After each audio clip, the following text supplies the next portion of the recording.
Welcome back. All right, so some news of the day for all you fine people on the internet, as well as a preview video. There's 9 games tonight in the National Hockey League, which is busy, not crazy busy, but there is a 7:30 start as well as a 10:30 start, and those are Eastern start times. And it does mean that it's a little more difficult for me to get the boards done early, and so the review tonight may end up being a little bit later as a result. I don't get all the stats on the board and get everything finished early enough. And there's a 7:30 start every single day until the the Sunday, which is of course Super Bowl Sunday. But I'm going to be in the air when the Super Bowl's on, so like in an airplane, not flying. I haven't figured out how to fly yet.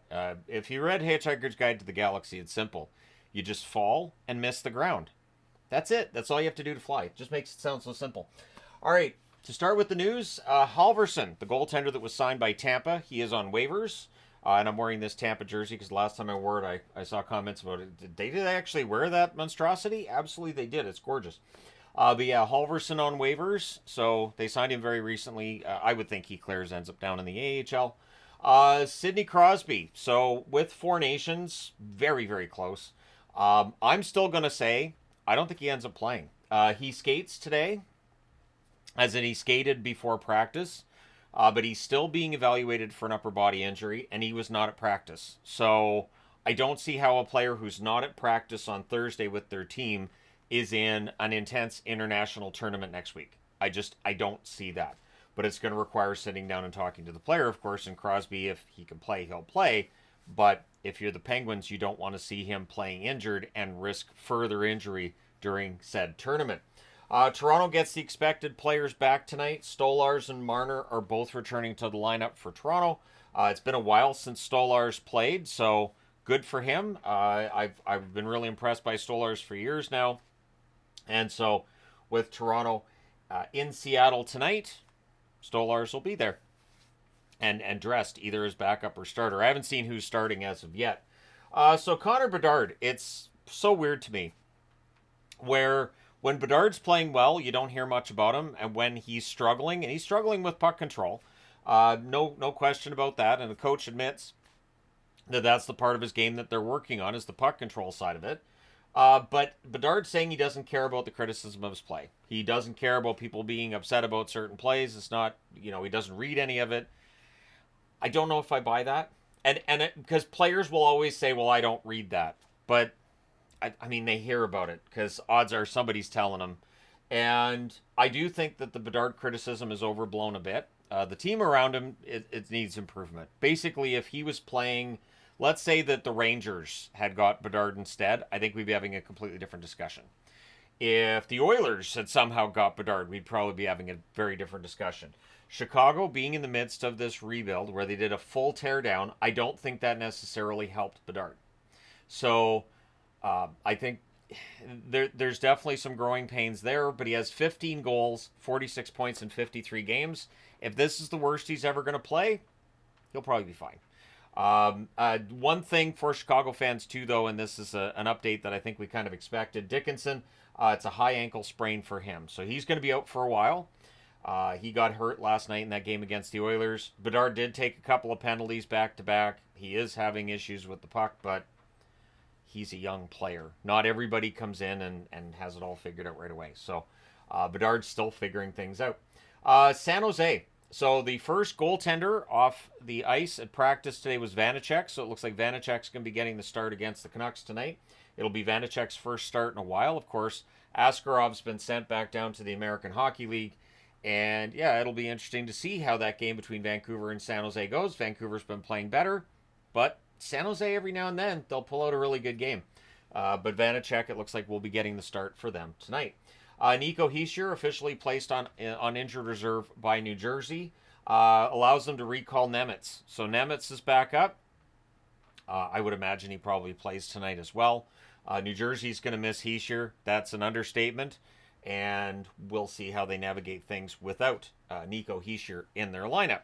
So getting into the preview part of things, we have, as I mentioned before, 9 games tonight. We have 4 starting at 7 Eastern, 4 Pacific, 1 a half an hour later, 1 a half an hour after that.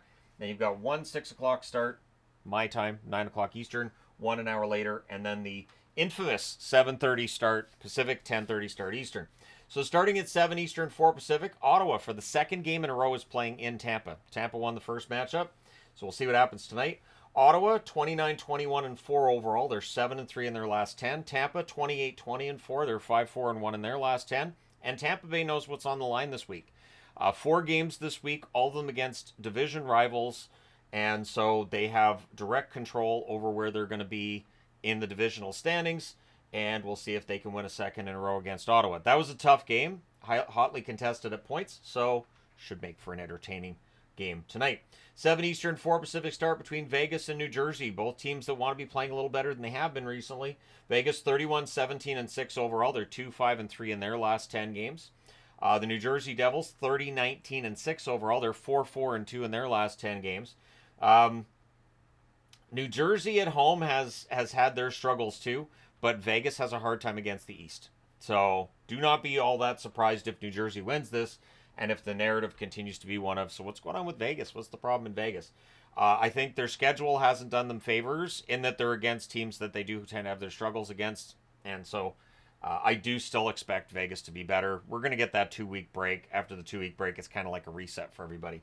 7 Eastern, 4 Pacific start between Washington and Philadelphia. Washington 35-11-7 overall. They're 7-1-2 in their last 10 games. Philadelphia 23-25-7 overall. They're 4-5-1 in their last 10 games. But remember, Philadelphia has sold off Farabee and Frost. Kuzmenko not in the lineup. They will not have Pelche in the lineup either. And it's not injury related, so that tells me it's probably a work visa issue, where when you go from playing for the Canadian team to playing for the U.S. team, you got a work visa issue. So that may very well end up being it. But Philadelphia has had their struggles recently, and Washington has not. Washington, even when they're not playing great in a game, they still manage to get points out of it. They still usually manage to end up getting a win anyways. 7 Eastern, 4 Pacific start between Utah and Columbus. Utah 22-22-9 overall. They're 4-4-2 in their last 10. Columbus 26-21-7 overall. They're 5-4-1 in their last 10. Werenski may play tonight. He could. It's possible. Of course, Marchenko's out for a while, but Werenski could play tonight, which makes a big difference. And Utah looking to get themselves on a bit of a roll while they still have, a potential for climbing towards that playoff line in the West. So that should be a fun game. Columbus, of course, fallen out of a playoff position in the East, and they're going to want to stop that fall. The good news being they're much better at home than they are on the road. Carolina's in Minnesota. This starts at 7:30 Eastern, 4:30 Pacific. Carolina 32-18-4 overall. 6-3-1 in their last 10.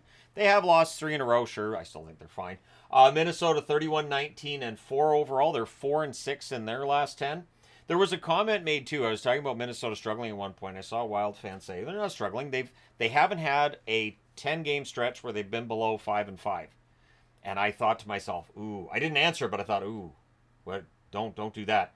And now they're 4-6 in their last 10, and they've been below 5-5 in their last 10. The last 3 times I've talked about them. You gotta watch it. Anyways, that's one of those things where, and I don't believe in jinxes, but I see that and I go, oh, that's a jinx. That's, man, can't do that. So Minnesota, being shorthanded some top players throughout the season. We'll see how they do against Carolina team that it doesn't feel like it's missing as many players as Minnesota. And, yeah, could be an interesting one tonight. Carolina looking to turn things around, and so is Minnesota. 8 Eastern, 5 Pacific start between Florida and St. Louis. The Panthers, 32-20-3 overall. They're 6-4 in their last 10. St. Louis, 24-25-5 overall. They're 4-5-1 in their last 10. The St. Louis Blues still hoping to make a little bit of a run at some point. So there's a lot of trade rumors around St. Louis and what might happen there as they try to turn things around. The Florida Panthers, on the other hand, I think they're fine. I think they'll be fine. They've had some losses here and there recently playing in St. Louis. That could be a fun. I think it'll be a close game at the very least.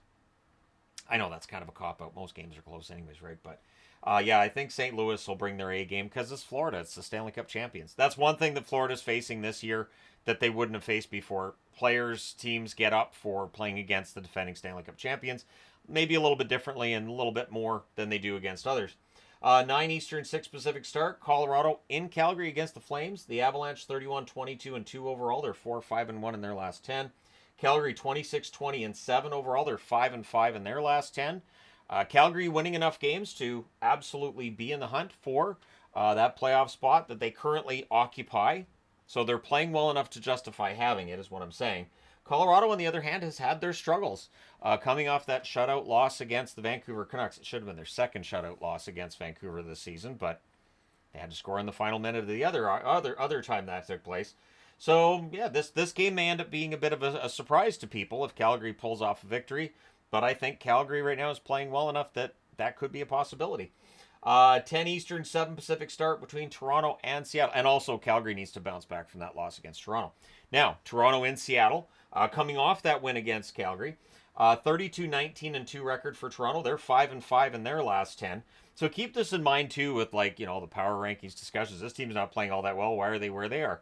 Right now, we're in what they call the dog days of the season. And I think because we didn't have the All-Star break when we normally do, I think there's just teams that are tired. I think this schedule's been brutal. So Toronto tonight in Seattle. Toronto 32-19-2, 5-5 in their last 10. Seattle 23-28-4 overall. They're 4-5-1 in their last 10. And Seattle meandering along, but they're very good in the third period. So if Toronto has a lead going into the third, keep an eye on that. Seattle's known for their comebacks, but Toronto should be buoyed a bit, anyways, by the returns of Stolars and Marner, even though Bowie is the mascot for the Seattle Kraken. That was a long way to go for that. Just forget I said it. 10:30 Eastern, 7:30 Pacific start between Vancouver and San Jose. A dreaded trap game. Is it? We'll see. Vancouver 24-18-11. Since they're below the playoff line, there really shouldn't be a trap game. They're 5-4-1 in their last 10. So a positive record in their last 10, and it definitely feels like they're playing better since the Miller trade. That's just now they can go out and play hockey, and Heatles look good. As for San Jose, they're 15-34-6 overall. They're 2-8 in their last 10. San Jose struggling and clearly selling, and so Vancouver should win this tonight. I'm saying should, which means sometimes they don't. But we'll see what happens. Let me know your picks in the comment section below, or let me know your thoughts on any of the items on the board. Hit like and subscribe if you haven't done so already. Thank you guys so much for all your support. It's greatly appreciated. I will talk to you again soon.